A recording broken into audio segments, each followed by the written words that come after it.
Hi guys, ನಮಸ್ತೆ, welcome back to my channel. So ಪಾಪು ಅಲ್ಲಿ ನಮ್ಮಮ್ಮ ಹೋದ್ರು ಹಿಂದ್ಗಡೆ ಬಟ್ಟೆ ಒಣಗಾಕೋದಕ್ಕೆ ಅಂತ, ಅದಕ್ಕೆ ಅವ್ರನ್ನ ಹುಡ್ಕೊಂಡು ಇವನು ಹೋಗ್ತಾ ಇದ್ದಾನೆ. ಬನ್ನಿ ಇವತ್ತಿನ ವ್ಲಾಗಲ್ಲಿ ಏನೆಲ್ಲ ಆಗುತ್ತೆ ಅಂತ ತೋರಿಸ್ತೀನಿ. ಡ್ರೈ ಫ್ರೂಟ್ಸ್ ಪೌಡ್ರ್ ಮಾಡೋಣ ಅಂತ ಶುರು ಮಾಡಿದ್ದೀನಿ ಇವತ್ತು. ಅದು ಹೇಗೆ ಮಾಡ್ತೀನಿ ಅದನ್ನು ಕೂಡ ನಿಮಗೆ ತೋರಿಸ್ತೀನಿ. ಮಳೆ ಬರ್ತಾಯಿತ್ತು ಅಂತ ಎಲ್ಲ ಕವರ್ ಮಾಡಿಬಿಟ್ಟಿದ್ದೀವಿ, ಮನೆಯೆಲ್ಲ ಕತ್ಲೆ ಆಗಿಬಿಟ್ಟಿದೆ. ಓಕೆ, ಇವತ್ತಿನ ವ್ಲಾಗ್ನಲ್ಲಿ ಏನೆಲ್ಲ ಆಗುತ್ತೆ ನೋಡ್ಕೊಂಬರೋಣ ಬನ್ನಿ. ಮೊದಲು ನಾನು ಬಾದಾಮಿ, ಪಿಸ್ತಾ ಮತ್ತು ಗೋಡಂಬಿ ಮತ್ತು ವಾಲ್ನಟ್ ಇದಿಷ್ಟು ಡ್ರೈ ಫ್ರೂಟ್ಸ್ನ ತೊಗೊಂಡಿದ್ದೀನಿ. ಇದಿಷ್ಟು ನಾನು 100 ಗ್ರಾಮ್ ತರಿಸಿಟ್ಕೊಂಡಿದ್ದೆ. ಅದರಲ್ಲಿ ಬರೀ 50 ಗ್ರಾಮ್ಗಷ್ಟೇ ನಾನು ಪೌಡ್ರ್ ಮಾಡ್ಕೊತಾ ಇದ್ದೀನಿ. ಒಟ್ಟೊಟ್ಟಿಗೆ ಮಾಡಿ ಅಷ್ಟೊಂದು ಮಾಡಿ ಇಟ್ಕೊಳ್ಳೋ ಅವಶ್ಯಕತೆ ಇಲ್ಲ, ಆಯಿತಾ. 2 ಸಲನೇ ಮಾಡ್ಕೊಬೋದು, ಅದೇನು ಬೇಗ ಖಾಲಿನೂ ಆಗೋಲ್ಲ. ಡೈಲಿ ಒಂದೊಂದು ಸ್ಪೂನ್ ಕೊಡ್ತಾ ಬರಬೇಕು ಇದನ್ನು, ಹಾಗಾಗಿ ಬೇಗ ಖಾಲಿ ಆಗೋಲ್ಲ, ಸ್ಮೆಲ್ ಬರ್ಬೋದು. ಸೊ ಆ ರೀಸನ್ಗೆ ನಾನು 4 50 ಗ್ರಾಮ್ ತೊಗೊಂಡಿದ್ದೀನಿ. ಸೊ 100 ಗ್ರಾಮಲ್ಲಿ ಅರ್ಧ ಮಾಡಿ ನಾನು ಇಟ್ಕೊಂಡಿದ್ದೀನಿ. ಇದನ್ನು ನಾವು ಒಂದೊಂದೇ ಸಪ್ರೇಟಾಗಿ ಹುರ್ಕೊಬೇಕಾಗುತ್ತೆ. ಯಾಕಂದರೆ ಒಂದೊಂದು ಬೇಗ ಫ್ರೈ ಆಗಿಬಿಡುತ್ತೆ. ಈಗ ಗೋಡಂಬಿನೇ ಅದು ಬೇಗ ಫ್ರೈ ಆಗಿಬಿಡುತ್ತೆ, ಜಾಸ್ತಿ ಹೊತ್ತು ಅದನ್ನು ಫ್ರೈ ಮಾಡೋ ಅವಶ್ಯಕತೆ ಇಲ್ಲ. ಹಾಗಾಗಿ ಇದನ್ನು ಸಪ್ರೇಟ್ ಮಾಡ್ಕೊಬೇಕು. ಬಾದಾಮಿನ ಸ್ವಲ್ಪ ಜಾಸ್ತಿ ಟೈಮ್ ತೊಗೊಂಡು ಫ್ರೈ ಮಾಡಬೇಕಾಗತ್ತೆ. ಹಾಗಾಗಿ ಒಂದೊಂದೂ ಬೇರೆ ಫ್ರೈ ಮಾಡ್ಕೊಳ್ಳಿ. ನಾನು ಫಸ್ಟು ಏನು ಮಾಡಿಬಿಟ್ಟೆ, ಮಾತಾಡ್ಕೊಂಡು ಹೈ ಫ್ಲೇಮಲ್ಲಿ ಇಟ್ಬಿಟ್ಟು ಸೀಸ್ಕೊಂಬಿಟ್ಟಿದ್ದೀನಿ. ಸೊ ಹಂಗೆ ಮಾಡ್ಕೊಬೇಡಿ, ಸ್ವಲ್ಪ ಲೋ ಫ್ಲೇಮಲ್ಲಿ ಇಟ್ಕೊಳ್ಳಿ. ಫ್ಲೇಮಲ್ಲಿ ಇಟ್ಕೊಂಡು ಫ್ರೈ ಮಾಡ್ಕೊಳ್ಳಿ. ಡ್ರೈ ಫ್ರೂಟ್ಸ್ನ ಮಕ್ಕಳಿಗೆ ಏನಿಲ್ಲ ಅಂದ್ರೂ 8 ತಿಂಗಳು ಕಂಪ್ಲೀಟ್ ಆದಮೇಲಿಂದ ಈ ಡ್ರೈ ಫ್ರೂಟ್ಸ್ ಪೌಡ್ರೆಲ್ಲ ಕೊಡ್ಬೋದು. ಧೈರ್ಯ ಇರೋರು ಇಲ್ಲ ನಾನು ಕೊಡ್ತೀನಿ ಏನಿಲ್ಲ ಅಂತಂದರೆ 7 ತಿಂಗಳಿಂದನೇ ಶುರು ಮಾಡಿ. ನಾನು ನನ್ನ ಮಗನಿಗೆ ಇದನ್ನು 6 ಮಂತ್ ಕಂಪ್ಲೀಟ್ ಆದಾಗಿಂದ ಕೊಡ್ತಾಯಿದ್ದೆ ಬಾದಾಮಿನ. ಸೊ ಫಸ್ಟ್ ನಾನು ಈಗ ಫ್ರೈ ಮಾಡೋದಕ್ಕೆ ಈಸಿ ಆಗಲಿ ಅಂತ ಅಂದ್ಬಿಟ್ಟು ವಾಲ್ನಟ್ನ ಈ ಥರ ಕೈಯೆಲ್ಲ ಹಿಂಗೆ ಮುಟ್ಟಿದ ತಕ್ಷಣವೇ ಅದು ಪುಡಿ ಆಗುತ್ತೆ, ತುಂಬ ಗಟ್ಟಿ ಏನಿಲ್ಲ. ಹಾಗಾಗಿ ಕೈಯಲ್ಲೇ ಈ ಥರ ಪುಡಿ ಮಾಡಿಕೊಂಡೆ, ಸಣ್ಣ ಪೀಸ್ ಥರ ಮಾಡಿಕೊಂಡೆ. ಈ ಥರ ಮಾಡಿಕೊಂಡ್ರೆ ಸ್ವಲ್ಪ ಬೇಗ ಫ್ರೈ ಆಗುತ್ತೆ ಅನ್ನೋ ರೀಸನ್ಗೋಸ್ಕರ ಅಷ್ಟೇ. ವಾಲ್ನಟ್ನ ಜಾಸ್ತಿ ತೊಗೊಳಕ್ಕೆ ಹೋಗಬೇಡಿ, ಯಾಕಂದರೆ ಅದು ಸ್ವಲ್ಪ ಕಹಿ ಬರುತ್ತೆ. ಹಾಗಾಗಿ ನಾನು ಒಂದು 10-12 ಏನೋ ತೊಗೊಂಡಿದ್ದೆ ಅಂತ ಅನಿಸುತ್ತೆ. ಈ ಥರ ಅದನ್ನು ಫ್ರೈ ಮಾಡ್ಕೊಳ್ಳಿ. ಸೊ ನೋಡಿ, ನಾನು ಗೋಡಂಬಿನ ಸೀಸೇ ಬಿಟ್ಟಿದ್ದೀನಿ ಮಾತಾಡಿಕೊಂಡು. ನೆಕ್ಸ್ಟು ಬಾದಾಮಿ ಅದು ಒಡೆಯುತ್ತೆ, ಓಕೆನಾ. ಅಂದರೆ ಸ್ವಲ್ಪ ಬ್ರೇಕ್ ಆಗುತ್ತೆ, ಅಲ್ಲಿವರೆಗೂ ಅದನ್ನು ಫ್ರೈ ಮಾಡ್ಕೊಳ್ಳಿ.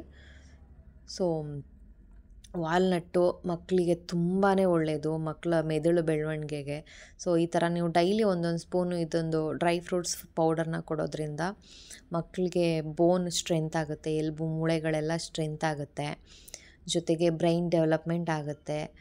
ಸೊ ವೆಯ್ಟ್ ಗೇಯ್ನ್ ಆಗುತ್ತೆ, ಓಕೆನಾ. ಅಂದರೆ ದಪ್ಪ ಆಗ್ತಾರ ಅಂತ ಕೇಳಬೇಡಿ, ದಪ್ಪ ಏನಾಗಲ್ಲ, ಡ್ರೈ ಫ್ರೂಟ್ಸ್ ತಿಂದು ಮಾತ್ರಕ್ಕೆ ಏನು ದಪ್ಪ ಆಗಿಬಿಡಲ್ಲ. ಬಟ್ ಏನಾಗುತ್ತೆ ಅಂತಂದರೆ ಸ್ಟ್ರೆಂತ್ ಬರ್ತಾರೆ ಮಕ್ಕಳು.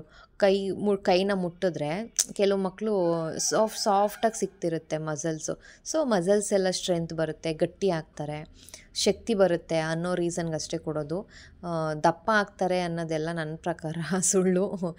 ದಪ್ಪ ಆಗೋದೆಲ್ಲ ಅವರವರ ಬಾಡಿಗೆ ಡಿಪೆಂಡ್ ಆಗಿದ್ದು. ಸೊ ಎಷ್ಟೊಂದು ಜನ ಅಮ್ಮಂದ್ರು ಕೇಳ್ತಾ ಇರ್ತಾರೆ, ನನ್ನ ಮಗ ಸಣ್ಣ ಇದ್ದಾನೆ, ನನ್ನ ಮಗ ವೆಯ್ಟ್ ಕಮ್ಮಿ ಇದ್ದಾನೆ ಅಂತ. ಸೊ ಅದೆಲ್ಲ ಏನೂ ಮಾಡೋಕ್ಕಾಗಲ್ಲ, ಅವರೇ ಮುಂದೆ ಬೆಳೀತಾ ದಪ್ಪ ಆಗಬೇಕಷ್ಟೆ. ಸೊ ದಪ್ಪ ಮಾಡೋದು ಸಣ್ಣ ಮಾಡೋದು ಯಾವುದೂ ನಮ್ಮ ಕೈಯಲ್ಲಿರಲ್ಲ. ಹಾಗಾಗಿ ಅದ್ರ ಬಗ್ಗೆ ಎಲ್ಲ ತಲೆ ಕೆಡಿಸ್ಕೊಂಬೇಡಿ, ಓಕೆನಾ. ಸೊ ಆರೋಗ್ಯಕ್ಕೆ ಇದು ಒಳ್ಳೆಯದು, ಆ ಕಾರಣಕ್ಕೋಸ್ಕರ ಡೈಲಿ ಫುಡ್ ರೊಟೀನಲ್ಲಿ ಆ್ಯಡ್ ಮಾಡ್ಕೊತಾ ಹೋಗಿ ಅಷ್ಟೇ, ಇನ್ನೇನಿಲ್ಲ. ಇವಾಗ ನಾನು 4 ಈ ಥರ ಫ್ರೈ ಮಾಡಿ ಇಟ್ಕೊಂಡಿದ್ದೀನಿ. ಇದನ್ನು ಇವಾಗ ಪೂರ್ತಿ ತಣ್ಣಗಾಗೋದಕ್ಕೆ ಬಿಟ್ಬಿಡ್ಬೇಕು. ಇದನ್ನು ಬಿಸಿ ಇದ್ದಾಗಲೇ ನಾವೇನಾದರೂ ಪೌಡ್ರ್ ಮಾಡೋಕ್ಕೆ ಹೋಗ್ತೀವಿ ಅಂತಂದರೆ ಇದು ಮುದ್ದೆ ಥರ ಆಗಿಬಿಡುತ್ತೆ. ಇದೆಲ್ಲದರಲ್ಲೂ ಎಣ್ಣೆ ಅಂಶ ಇರುತ್ತೆ, ಬಾದಾಮಿ, ವಾಲ್ನಟ್ ಇದರಲ್ಲೆಲ್ಲ ಎಣ್ಣೆ ಅಂಶ ಇರೋದ್ರಿಂದ ಮುದ್ದೆ ಥರ ಆಗಿಬಿಡುತ್ತೆ. ಹಾಗಾಗಿ ಪೂರ್ತಿ ತಣ್ಣಗಾಗೋದಕ್ಕೆ ಇದನ್ನು ಬಿಟ್ಬಿಡಿ. ಆಮೇಲೆ ಹೆಂಗೆ ಪುಡಿ ಮಾಡೋದು ಅಂತ ನಾನು ನಿಮ್ಗೆ ತೋರಿಸ್ತೀನಿ. ಮಧ್ಯಾಹ್ನ ಪಾಪುಗೆ ಊಟಕ್ಕೆ ರೆಡಿ ಮಾಡ್ತಾಯಿದ್ದೀನಿ. ಇವತ್ತು ಬೀಟ್ರೋಟ್ದು ಬಸ್ಸಾರು ಮತ್ತು ಪಲ್ಯ ಮಾಡಿದ್ದಾರೆ. ಅವನಿಗೆ ಸಾಂಬಾರನ್ನ ಅನ್ನದ ಜೊತೆ ಕಲಸಿ ಸೈಡಲ್ಲಿ ಒಂದಿಷ್ಟು ಪಲ್ಯ ಹಾಕ್ಕೊಂಡಿದ್ದೀನಿ. ಅವನು ಅನ್ನ ಸಾಂಬಾರೇ ಇಷ್ಟಪಟ್ಟು ತಿಂದರೆ ಅದನ್ನೇ ಕೊಡ್ತೀನಿ, ಇಲ್ಲ ಪಲ್ಯ ಜಾಸ್ತಿ ಇಷ್ಟಪಟ್ಟರೆ ಪಲ್ಯ ಕೊಡ್ತೀನಿ. ಊಟ ಮಾಡಿಸ್ಬಿಟ್ಟು ಇಲ್ಲಿ ಕರು ಹಾಕಿತ್ತು ದೊಡ್ಡಪ್ಪ ಅವ್ರ ಮನೇಲಿ. ಹಸು ಅದು ಹಾಕ್ತು ಅವತ್ತು. ಇನ್ನು 3 ದಿವಸನೇ ಆಯಿತು ಅನಿಸುತ್ತೆ ಕರು ಹಾಕಿ. ನಾನು ಹೋಗೋಕ್ಕೆ ಆಗಿರಲಿಲ್ಲ. ಈಗ ಇದೊಂದು ಬೇರೆ ಬಂದ್ಬಿಟ್ಟು ಅವನಿಗೆ ಇನ್ನೂ ಖುಷಿ. ಅಂಬ ಅಂಬ ಅಂದ್ಕೊಂಡು ಹೋಗ್ತಾ ಇರ್ತಾನೆ. ಹಿಂದ್ಗಡೆಗೆ ಹೋದರೆ ಸಾಕು ಅಂಬ ಅಂಬ ಅಂಬ ಅಷ್ಟೇ ಅವನಿಗೆ. ಇದೆಯಾ ಕೇಳು, ಹಾಲು ಕುಡ್ದ ಕೇಳು ಪಪ್ಪು. ಹಾಂ, ಲಾಲ ಕುಡ್ದ ಅಂತ ಕೇಳು ಕರುನಾ. ಬಾ, ಲಾಲ ಕುಡಿತಾ ಕೇಳು. ಲಾಲ ಕುಡಿಯೇನು? ಲಾಲ ಕುಡಿ ಲಾಲ. ನೋಡಿಲ್ಲಿ ನೋಡಿಲ್ಲಿ ಕಣ್ಣು ನೋಡು, ಕಣ್ಣು ಪಿಳಿ ಪಿಳಿ ಮಾಡುತ್ತೆ ಕಣ್ಣು. ಹೆಂಗೆ ಮಾಡುತ್ತಪ್ಪ? ಮಲ್ಕೋ, ಮುಟ್ಟು, ನೀ ಮುಟ್ಟು, ಹತ್ರ ಬಾ, ಮುಟ್ಟು ಬಾ.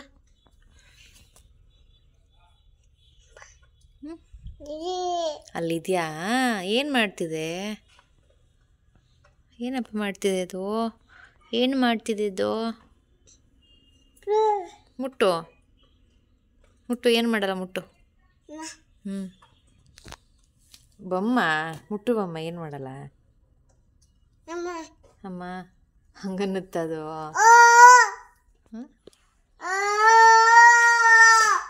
ಅಲ್ಲಿ ಯಾರೂ ಇಲ್ಲ.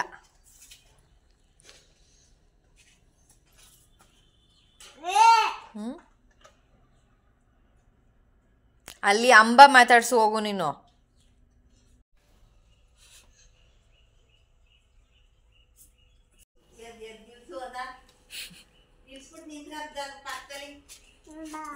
ಅಂಬ ಅಂಬ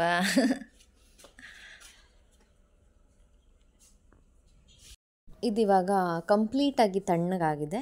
ಫಸ್ಟ್ ನಾವು ಇದನ್ನು ಮಿಕ್ಸಿಲಿ ಪೌಡ್ರ್ ಮಾಡ್ಕೊಳ್ಳೋದಕ್ಕಿಂತ ಮುಂಚೆ ಒಂದು ಸಲ ಕಲ್ಲಲ್ಲಿ ಒಂದು ಸ್ವಲ್ಪ ಚೆಚ್ಕೊಂಬಿಡ್ಬೇಕು.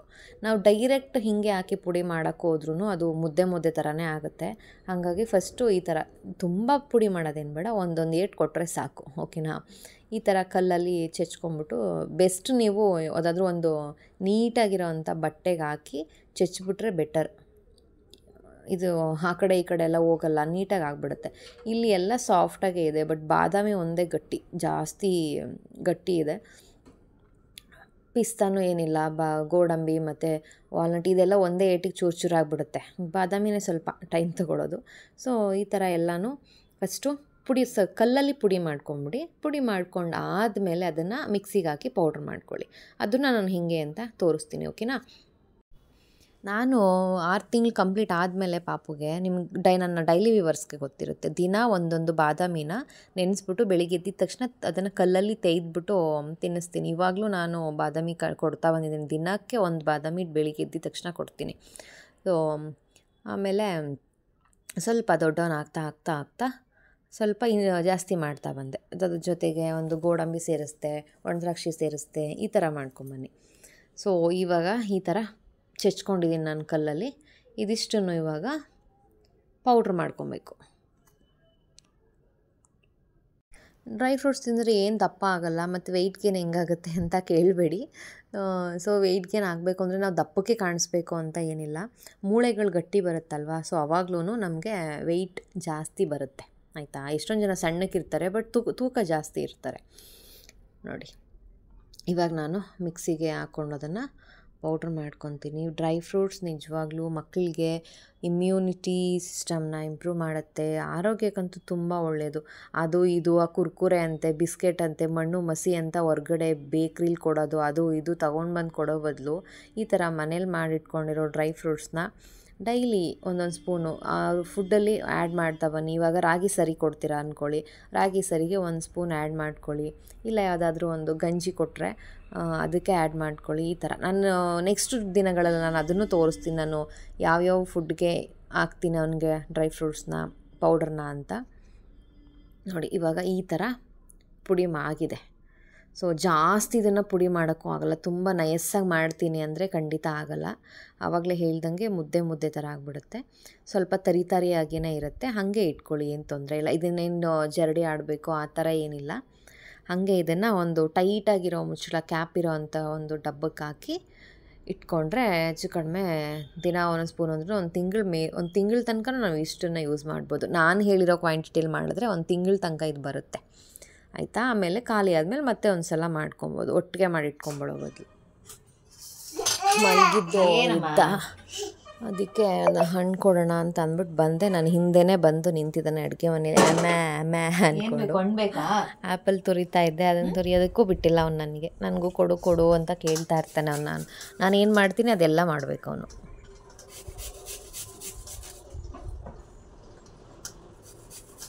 ಏನದು ಬಿಡು ಬಿಸಾಕದ್ನ. ತಗೊಳ್ಳಿ ಹಣ್ಣು ಕೊಡ್ತೀನಿ ಬಾಯಿ. ಹಣ್ಣು ಹಣ್ಣು ಕೊಡ್ತೀನಿ ತಗೋ. ಕೈ ತೊಳ್ಕೊಡ್ಬ. ಕೈ ತೊಳ್ದಾ ಅಮ್ಮ? ಕೂತ್ಕೋ.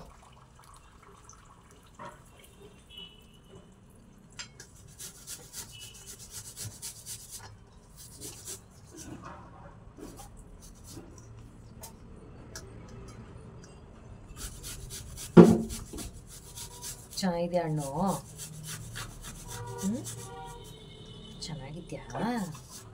ಚೆನ್ನಾಗಿದ್ಯಾ?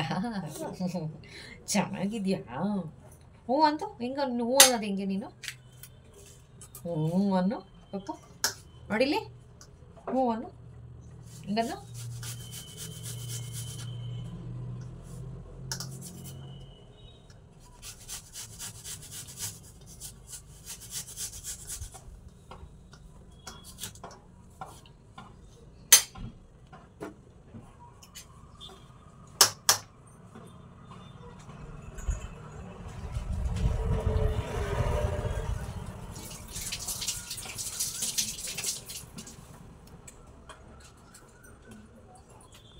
ಏನು ಮಾಡ್ತಿದ್ಯಾ?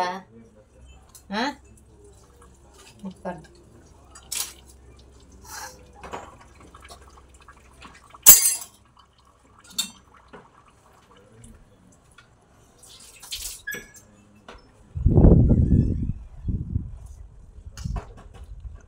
ಬಿಡು, ನಾನು ತಿನ್ನಿಸ್ಕೊಡ್ತೀನಿ ಬಿಡಿ ಈಗ.